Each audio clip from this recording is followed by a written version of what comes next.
In addition to being an econ expert, you are also formerly a Canadian. Right. You came here from Canada, and so you're far more familiar with the politics of that nation than I am. I'm reading I've only read this in a couple of places, and I saw kind of a glancing reference to it in the Financial Times a week or so ago, that Mark Carney, the current Prime Minister, or functioning Prime Minister of Canada, who was formerly the chairman of the equivalent of the Fed, both for the UK and Canada, the central banks. It's very unusual to be the head of two central banks. That doesn't happen. Yeah, so this is a guy who is as expert as you can get about how bond markets work and how to screw other countries.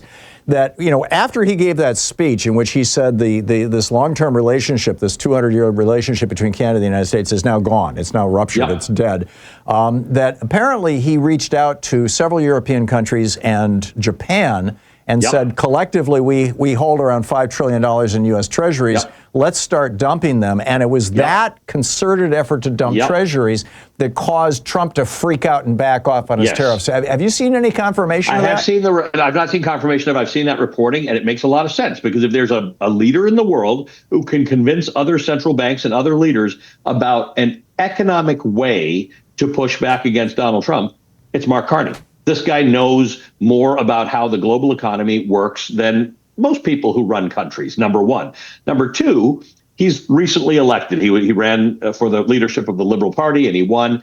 You'll remember before the election, Justin Trudeau was the Prime Minister of Canada. He was running depending on what polls you looked at, 20 to 25 points behind. There was no election at the time. 20 to 25 points behind a populist conservative leader. No way out of this. Justin Trudeau stepped down.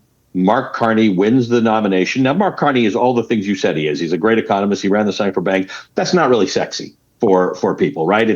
He's the kind of guy you want if things are tough. Then Donald Trump comes into office, talks about annexing Canada, puts these tariffs on Canada. It's going to send Canada into a recession.